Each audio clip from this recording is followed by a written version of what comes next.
Klaus trifft Frauenfußball. Gespräche und Interviews. Respektvoll, informativ, cool. Viel Spaß mit meinem Gast.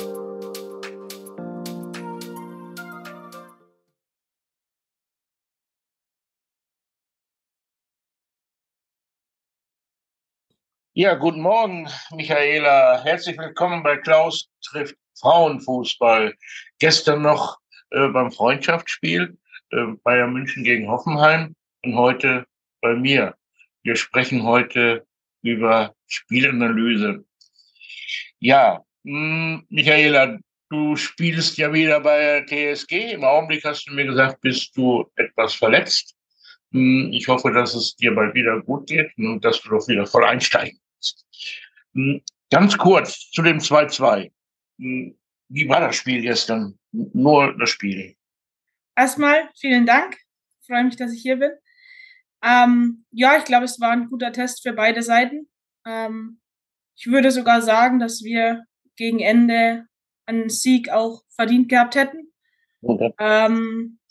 Aber klar, darf man auch nicht zu hoch hängen. Es war ein Testspiel, es wurde sehr viel gewechselt. Man hat gemerkt, dass wir einfach mit der gesamten Mannschaft ein paar Schritte weiter sind als der FC Bayern. Da saßen ja auch noch ein paar Hochkaräter auf der Tribüne. Demnach für uns definitiv ein gutes Ergebnis, das uns Selbstvertrauen gibt. Wir konnten auch viel noch mitnehmen, gerade aus taktischer Sicht. Ja. Waren noch viele Zuschauer da, ne? Habe ich gelesen. Genau, 2200, glaube ich, waren es ungefähr. Ja, genau. Ja. War sehr gut organisiert. Ja, wie gesagt, das habe ich in so einem Kurzbericht gelesen, dass da unwahrscheinlich gute Stimmung war für beide Mannschaften, Genau. dass das sehr gut durchorganisiert war. Es wurde sogar gebeten, dass der Rasen gesprengt wird nach der Halbzeit. Also da waren viele Dinge ja zu beachten, ne, für den Gastgeber. Ja, absolut, das haben sie sehr gut gemacht. Ich habe gehört, dass die Greenkeeper des Vereins sogar am FC Bayern Campus waren, um dort sich Tipps für die Rasenpflege zu holen. Hat auf jeden Fall funktioniert, das war ein Top-Rasen. War ein rundum schönes Event, war sehr gut organisiert. Ja, ist doch toll, ne? Ist doch auch wieder eine Art Wertschätzung, dass man ja auch in so einem kleinen Dorf, Stadt, dann auch sich präsentieren darf, ne? Genau. Das war okay. Kommen wir zu der Michaela. Michaela ist in der Oberpfalz geboren. Da, wo andere Urlaub machen, da bist du geboren und aufgewachsen. Ne? Ja. Du hast die ersten Spiele in Grafenwöhr gemacht. Ist das richtig? Hast du da auch mit Jungs zusammengespielt? Das ist mal so meine Eingangsfrage. Ja, genau, das ist mein Heimatverein. Da habe ich mit Jungs bis zur B-Jugend gespielt, also bis ich 16 war. Mhm. Und auch hier nochmal die Frage, Zusammenspielen mit Jungs, hat dir das gut getan? Wie gesagt, das Thema ploppt im Augenblick auf. Ja, für mich war das halt irgendwie immer normal. Ich habe mit den Jungs von klein auf immer zusammengespielt. Wir sind im Kern auch immer zusammengeblieben. Dementsprechend war ich immer Teil der Gruppe. Wir waren Freunde, die halt zusammen Fußball gespielt haben, so ein bisschen. Da war das, wie gesagt, kein großes Thema und vor allem in den Anfangszeiten war so Frauen- oder Mädchenfußball mir auch ehrlich gesagt nicht wirklich bekannt. Ah ja, okay. Und in der Zeit Grafenwöhr bist du dann auch in die U15 gekommen, wenn das richtig recherchiert ist. Ja, genau. Das ging dann los, als ich 12, 13 war, wo dann Sichterinnen kamen und meinten, ich sollte doch da mal hinfahren, mir das angucken. Und dann ist man zu der Regionalauswahl nach Regensburg gefahren, hat da ein bisschen mittrainiert, dann mit der Bayern-Auswahl in Duisburg Turniere gespielt und so kam man dann zur Nationalmannschaft.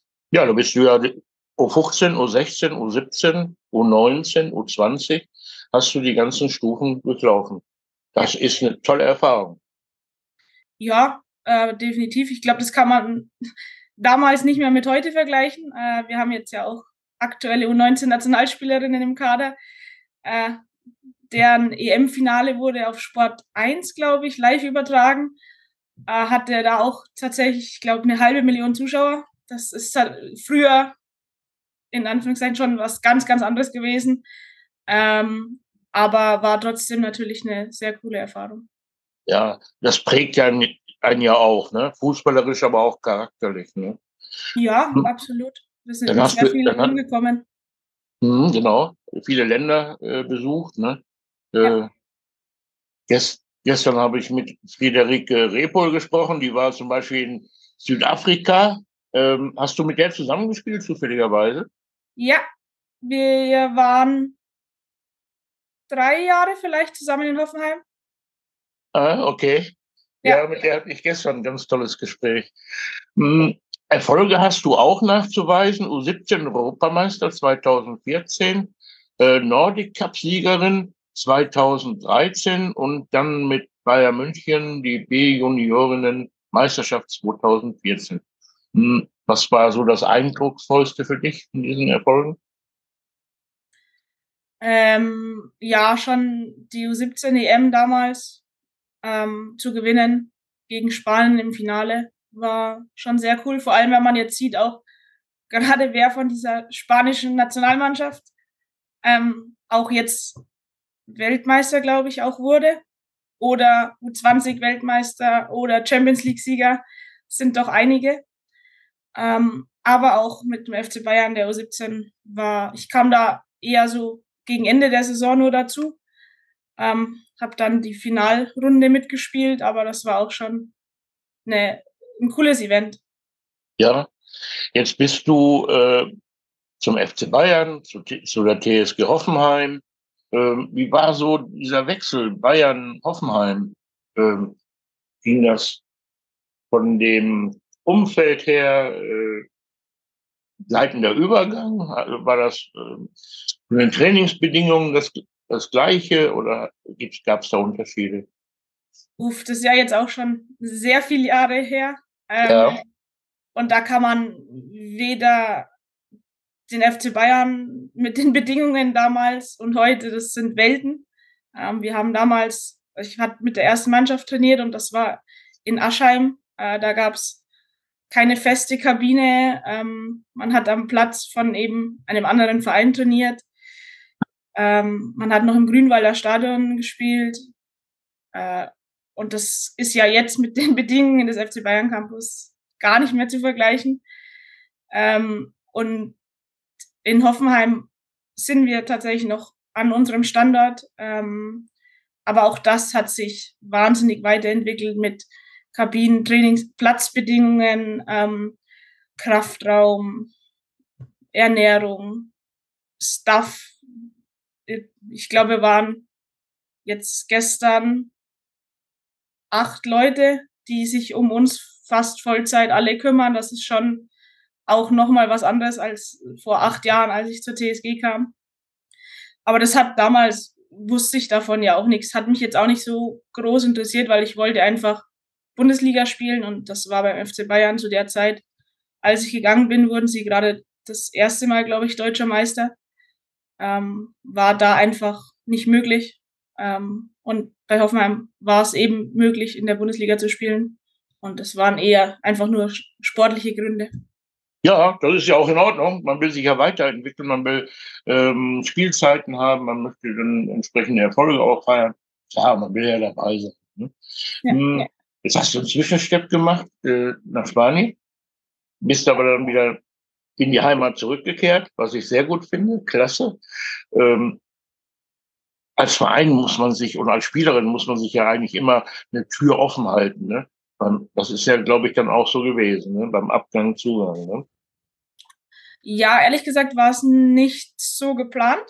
Mhm. Aber ja, wie du gesagt hast, man weiß nie, was passiert. Gerade im Fußball geht es sehr schnell. Und ich bin im sehr guten eben da vor einem Jahr aus Hoffenheim gegangen, hatte auch immer wieder Kontakt, sei es zu den Spielerinnen, aber eben auch zu dem Trainer- und Betreuerteam. Dementsprechend war natürlich dann auch die Rückkehr relativ einfach, muss man schon Ja, sagen. genau. Deswegen, also immer, auch die Fans sollen das mal für sich so ein bisschen behalten. Es ist immer wichtig, mit den Spielerinnen, wenn die wechselt, positiv zu verabschieden, weil man weiß ja nie, ob mal irgendwann der Gedanke aufkommt, wieder zurückzukehren. Und dann kommt Genau. man auch gerne zurück. Ne? So, jetzt hast du mir vorhin gesagt, Wirtschaftspsychologie, ne? Ja. Studierst du. Was ist das, Wirtschaftspsychologie?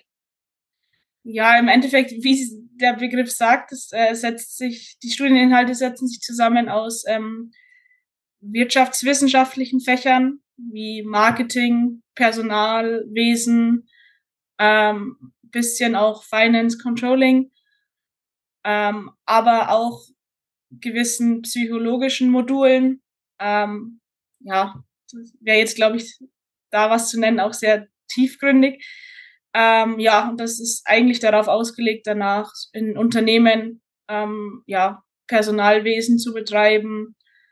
Aber es ist tatsächlich auch sehr vielfältig, was man danach machen kann. Also ich könnte mich auch weiter in die psychologische Richtung vertiefen. Ah ja, okay. Weil das ist ja wieder dann ein anderes Gebiet, ne? Oder? Definitiv ist es Ja, ein ja. anderes Gebiet, aber es eröffnet dann trotzdem eben mit diesem Kombinationsstudium die Möglichkeit. Ja, das war jetzt wichtig hervorzuheben, ne? Dass man diese zwei Möglichkeiten hat, ne? Ja, Zwei Wege, ne? Gut. Jetzt machst du nebenbei aber, und deswegen sind wir auch so in Kontakt gekommen, das war unwahrscheinlich freundlich und nett, habe ich dir vorhin auch schon mal gesagt, das ist nicht unbedingt üblich. Du belegst einen sogenannten Studienplatz für Spielanalyse. genau. Ich mache ein Zertifikat am Fußballinstitut in München mit eben dem Modul Spielanalyst im professionellen Fußball. Im Augenblick, aber das sind ja sieben Module. Genau, also das ist wie ein Semester. Im Juli sind wir gestartet und die Abschlussprüfung ist im Januar, glaube ich. Ja, das sind 5 Module, ich habe mich jetzt vertan, aber das kostet ja auch Geld. Gibt es da Stipendien für? Das kostet insgesamt 3.200 Euro.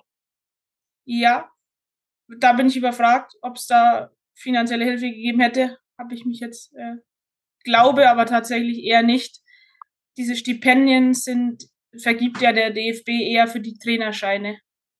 Ah ja, okay.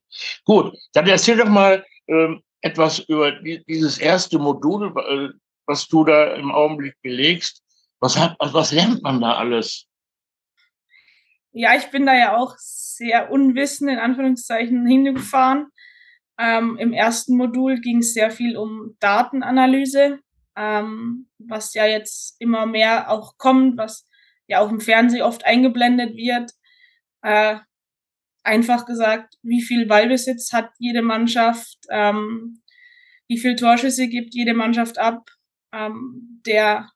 Ein Wert, der auch immer mehr kommt, ist dieser XG, also Expected Goals Wert, der aussagt, wie viel Tore eine Mannschaft laut Wahrscheinlichkeit hätte schießen können.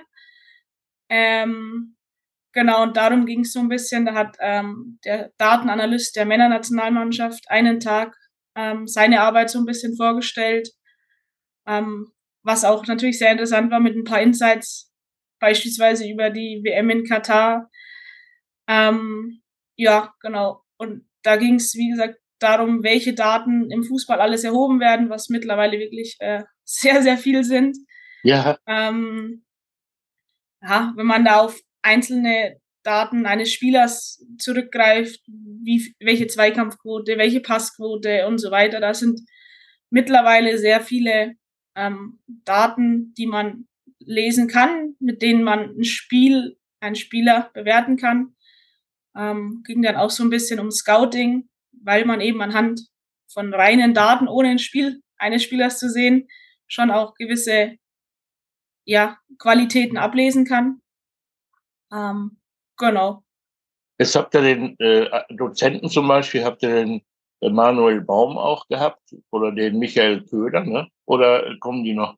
Die kommen noch, genau. Das war jetzt eben im ersten Modul der Pascal Bauer vom DFB und der Herr Schmalhöfer von RB Leipzig, was natürlich auch im Thema Daten ist der RB-Kosmos schon sehr, sehr weit, was auch sehr interessant war. Wenn wir jetzt über Datenerfassung, Spielanalyse sprechen, ihr habt ja, wie soll ich jetzt das sagen, so eine Art BH, das haben ja die Männer ja auch. Ist es so? Kann man das so benennen? Und Ja, hinten habt ihr euer GPS-System, ne? genau. Welche Daten werden denn da aufgenommen?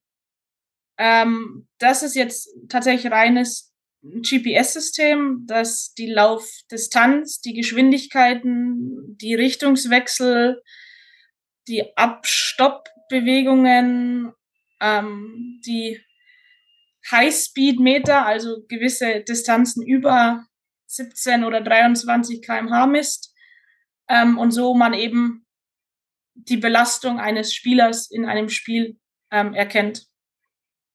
Gut. Dazu tragen wir jetzt auch wieder Pulswerte, an denen man das natürlich auch so ein bisschen, gerade wenn man beide kombiniert, sehen kann, wie denn die Intensität des Spiels war.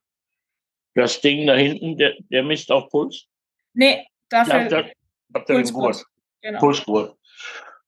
Also seid ihr richtig technisch vernetzt in einem Spiel und auch im Training, ne? Genau, wir tragen das immer. Also immer beim Fußballspielen. Naja. Aber ja, genau. Das ist mittlerweile einfach Standard, muss man sagen. Ja, einfach auch um Belastungen aufzunehmen, zu tracken, zu sehen, vielleicht mal die eine oder andere Spielerin rauszunehmen. Oder auch, klar, retroperspektivisch vielleicht zu sagen, das war jetzt zu viel, aufgrund dessen ist vielleicht auch mal eine Verletzung passiert, was natürlich nicht passieren sollte, aber auch das kommt natürlich vor. In Ergänzung zu dem Tracker, da werden bestimmt auch Video- und Filmaufnahmen gemacht. Ja, wir filmen tatsächlich gerade die taktischen Einheiten unter der Woche alle schon, die sich die Trainer danach anschauen und wir auch am Ende der Woche dann oft noch besprechen. Einfach auch für die Spieler, um ein Bildmaterial zu sehen, ob es funktioniert hat, was man sich vorgenommen hat, oder eben auch noch Verbesserungen oder Kleinigkeiten anzupassen danach. Wie werden diese beiden Daten zusammengefasst? Das Bildmaterial und das GPS, wird das irgendwie? Das ist jetzt im Spiel tatsächlich oder auch im Training nicht zusammengefügt, weil es einfach verschiedene Parameter sind. Bei dem einen möchte man ja eher so ein bisschen auf taktische Aspekte eingehen und das andere ist tatsächlich für die körperliche Belastung. Also. Ja. Aber es gibt ja, wenn man so Filme sieht, dann gibt es ja manchmal so Filmausschnitte, wo die Spielerinnen oder Spieler laufen und dann werden dann Pfeile hin und her bewegt. Wird das aus diesen Daten herausgefiltert? Könnte man, ja, weil auch das GPS natürlich die Positionen jeder Spielerin mit den Laufwegen aufnimmt. Das könnte man schon rekonstruieren. Ist aber ja relativ, bringt ja einem nicht wirklich einen Mehrwert, weil das Video ist ja eher dafür da zu zeigen, wie man es am besten dann tun sollte. Demnach kann man das mit verschiedenen Tools ja dann in das Video einzeichnen, welche Laufwege passieren sollten. Okay, dieses Tool, das hatte ich jetzt eigentlich, hätte ich ja so sagen müssen, ja, genau, aber dazu bin ich. Das, was man immer in so Filmen oder Ausschnitten, Besprechungen, wie auch immer sieht, sind tatsächlich nur, in Anführungszeichen, verschiedene Videoprogramme, die man dann eben bearbeiten kann. Ja, ist wichtig zu wissen, ja. Also für Außenstehende, die zuhören, weil man weiß, dass Analysen gemacht werden, aber oftmals fragt man sich, wie machen die das überhaupt, ja? Dann gibt es die quantitative Spielanalyse, habe ich mir mal angelesen, und die qualitative. Was ist denn da der Unterschied? Also quantitative ist ja so die Anzahl und qualitative ist ja die Qualität von irgendetwas. Ja, genau. Die Quantitative beschäftigt sich tatsächlich sehr viel mit den Daten, die man eben erhält. Beispielsweise sind in Bundesliga-Stadien, beziehungsweise jetzt auch tatsächlich in unseren Stadien, 18 Kameras, die pro Sekunde 25 Aufnahmen machen, woraus man dann natürlich am Ende sehr, sehr viele einzelne Datensätze hat, aber eben auch das Spiel so ein bisschen nachkonstruieren kann. Und da geht's eher, wie gesagt, um solche Sachen wie viel Ballbesitz hatten wir, wie haben wir unsere Chancen herausgespielt, aus welchen Zonen, wo schießen wir die meisten Tore und so weiter. Darum geht's eher in der quantitativen, also alles, was eben mit Zahlen belegbar ist. Ja. Und in der qualitativen geht's eher um dann das Videomaterial, das man sich anguckt und sagt, wenn wir jetzt aber diesen Laufweg machen würden, hätten wir vielleicht eine bessere Torchance danach. Also dafür braucht man dann eher das Fußballspielverständnis, was man jetzt bei den Quantitativen nicht unbedingt braucht, weil das eben man ablesen kann sozusagen. Okay. Dann komme ich kurz zu den Zugangsvoraussetzungen für so ein Studium. Was muss man denn vorweisen, um da überhaupt aufgenommen zu werden? Das weiß ich tatsächlich nicht, aber unser Kurs ist sehr divers. Wir haben gerade aus Österreich, der zweiten Liga oder der schweizerischen zweiten Liga, Co-Trainer. Es ist ein Videoanalyst von Werder Bremen dabei, aber tatsächlich auch wirklich Amateurtrainer, die einfach sich im Bereich der Spielanalyse weiterbilden wollen und gucken, was so möglich wäre. Aber da muss man natürlich sagen, wenn es dann um Datenerhebung geht, kriegt man halt im professionellen Fußball sehr viele Daten von den Anbietern nach den Spielen automatisch, auf die im Amateurfußball schon auch einfach kein Zugriff ist. Okay, jetzt habe ich das Kurzprofil für Zertifikat, habe ich mir hier zurechtgelegt. Zulassungsvoraussetzung, Fachhochschulreife, eine Berufsausbildung, 3-jährige Berufserfahrung. Also das ist schon mal ganz, ganz wichtig. Und sicherlich muss man auch Grundkenntnisse vom Fußball haben, von der Sportart, die man dann analysieren will. Es wäre schlecht, wenn man das nicht hätte. Ne? Ja. Das Ganze ist berufsbegleitend, also du kannst das neben dem Fußball machen oder neben deiner anderen Beschäftigungen, deine anderen Beschäftigungen. Es dauert 7 Monate das Ganze. Die Lehrgangsgebühr pro Monat ist 466 €, noch was.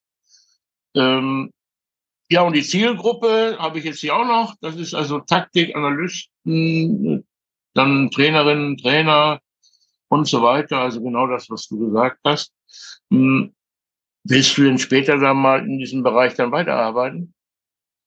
Ich kann es mir zumindest aktuell vorstellen, weil ich glaube, habe ein ganz gutes taktisches Verständnis, mir auch tatsächlich in Hoffenheim angeeignet. Wir sind da auch im Verein sehr, sehr gut aufgestellt. Ich werde da jetzt ab September auch in der Akademie bei uns hospitieren im Bereich der Spielanalyse. Wow, klasse. Genau. Das ist ja super. Akademie, Spielanalyse, das heißt, du wirst auch von den ersten Herren zum Beispiel mit analysieren. Zum Beispiel. Ja, das jetzt noch nicht. Ich hoffe natürlich, dass es da dann nach ein paar Monaten, dass ich da auch mal bei einem Spiel oder so dabei sein kann. Ich fange jetzt aber in der U17 mal an, werde da hoffentlich 2 Tage die Woche im Training oder wenn es sich auch ergibt, beim Spiel dabei sein und da so ein bisschen eben dem Spielanalysten über die Schulter gucken. Also so wie ich die TSG kenne, werden die dich da bestimmt mit einbeziehen, bestimmt. Und ich drücke dir da auch dafür die Daumen. Also ist ja auch ganz wichtig, ne, da auch die Erfahrung zu sammeln.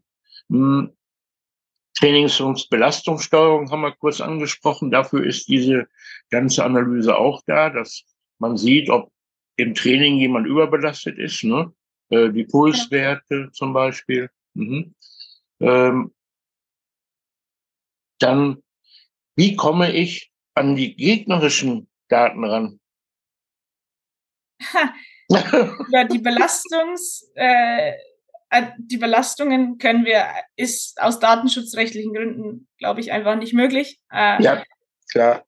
Das funktioniert nicht, ist aber ja für uns auch nicht so relevant, weil was bringt uns zu wissen, dass der gegnerische Sechser jetzt in der Woche 3 Kilometer mehr oder weniger gemacht hat im Training? Bringt uns ja jetzt nichts.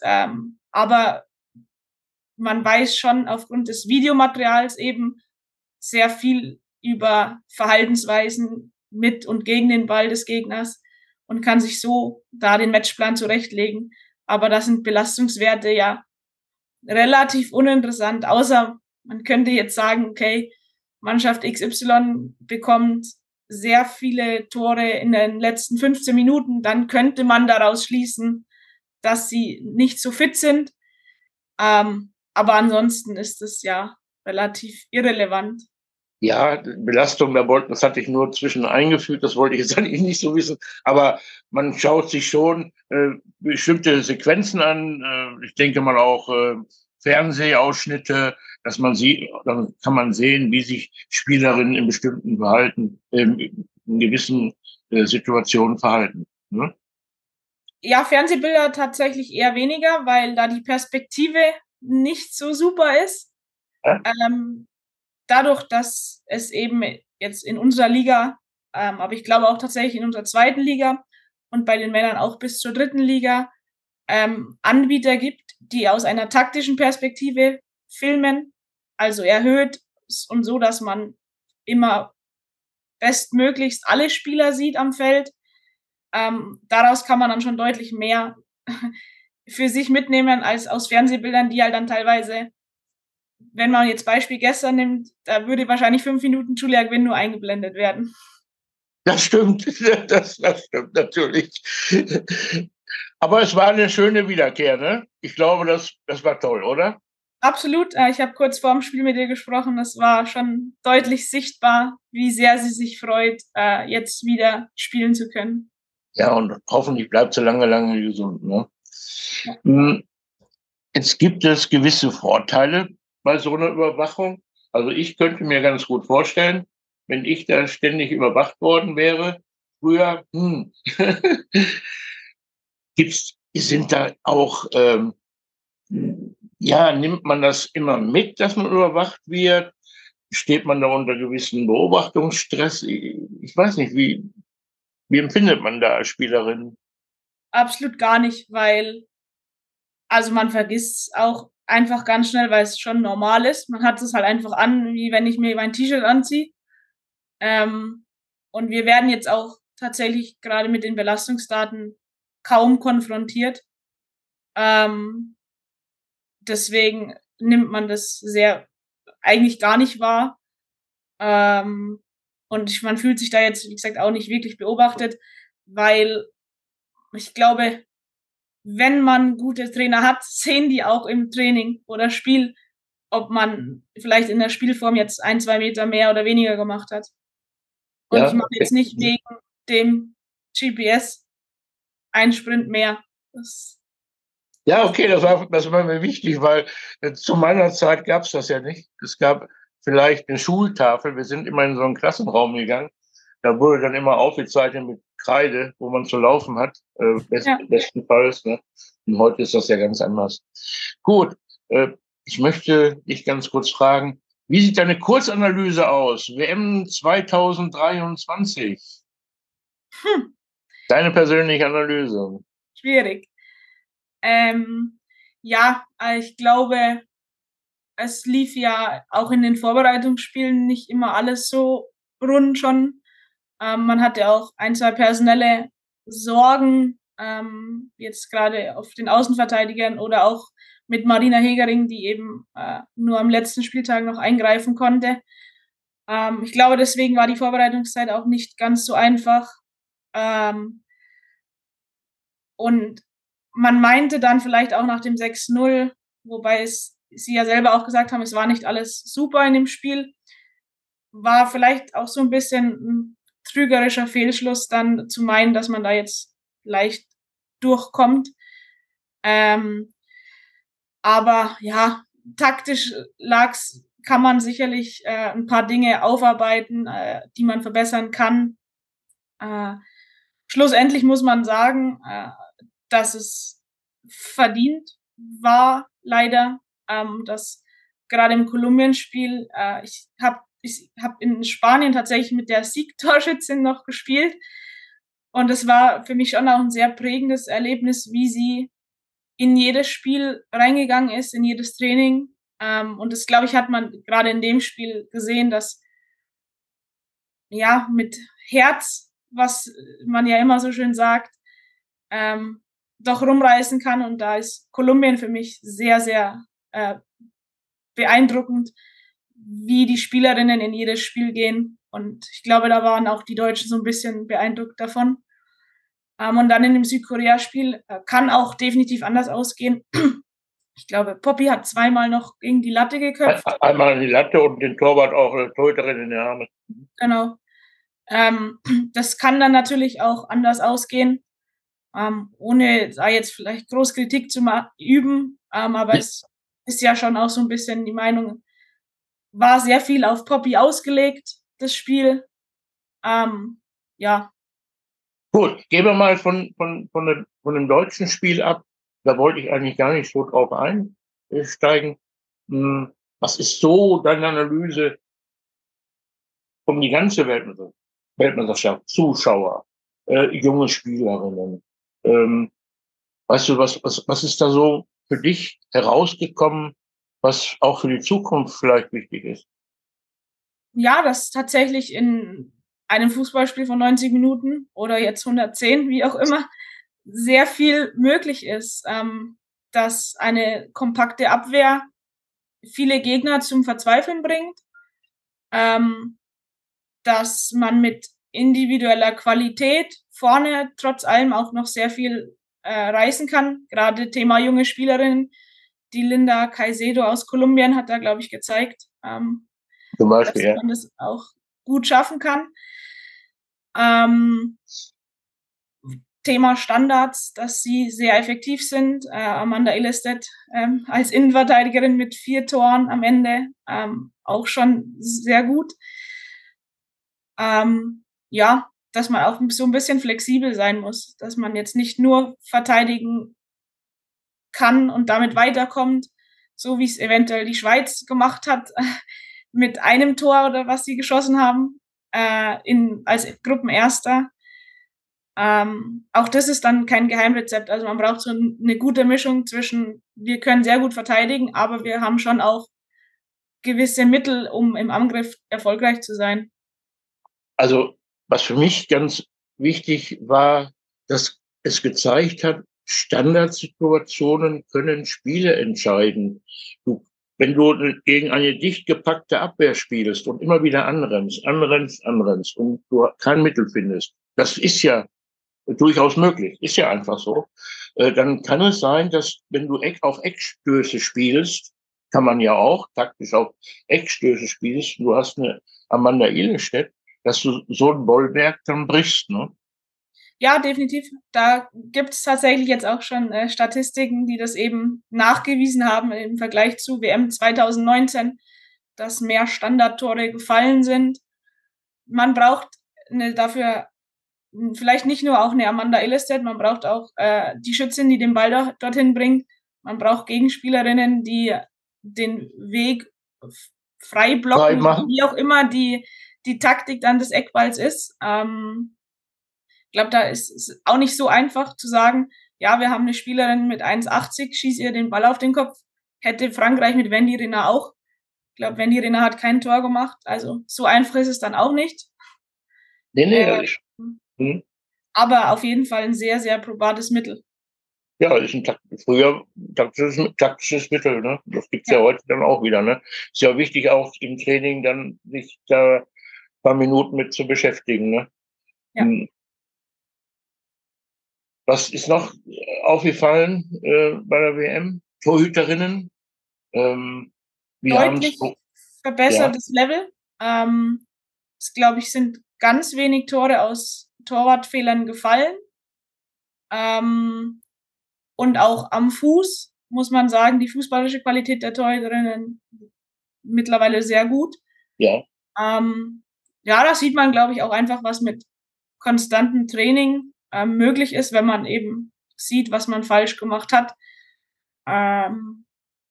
Das war schon auch wirklich, ich meine, gibt ja genug Slapstick-Videos über den Frauenfußball, gerade mit Torhüterinnen. Ich glaube, da haben wir jetzt schon einen ganz guten Schritt in die richtige Richtung gemacht. Diese Slapstick-Videos gibt es auch über Männer. Die hauen sich auch so ein paar Dinger rein. Also ist nicht nur bei den Frauen. Aber Frauen haben ja meistens auch ein Größenproblem mit 1,78. Da ist ein Kerl mit 1,90 natürlich dann schon im Vorteil. Aber selbst die großen Männer haben sich schon Dinger eingefangen. Also Ja. braucht sich eine Frau nicht hinter verstecken. Und die Qualität ist wirklich besser geworden, ne? Durch die entsprechende Ausbildung. Zum Abschluss.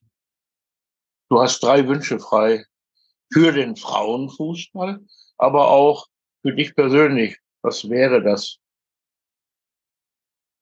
Ja, für den Frauenfußball, dass jetzt vielleicht die WM in Deutschland nicht einen Knick gibt, sondern dass trotzdem wir weiterhin Zuschauerrekorde in den Stadien haben oder auch über die gesamte Saison verteilt, dass da die Vereine auch weiterhin den Mut haben, in die großen Stadien umzuziehen, was ja jetzt Bayern, heute hat's Frankfurt veröffentlicht mit ihrem ersten Heimspiel, und auch Bremen ja schon gemacht haben, dass da auch einfach noch alle anderen Vereine nachziehen. Ja, für mich persönlich, dass ich hoffentlich verletzungsfrei jetzt mal wieder durch eine Saison komme und wir einfach als Mannschaft gut spielen, Siege einfahren und ja, definitiv wollen wir auch wieder nach oben angreifen und wenn alles gut läuft, in die Champions League kommen. Klasse. Letztes Jahr habt ihr ja schon tolle Spiele abgeliefert. Und ich denke mal, das werdet ihr dieses Jahr auch machen.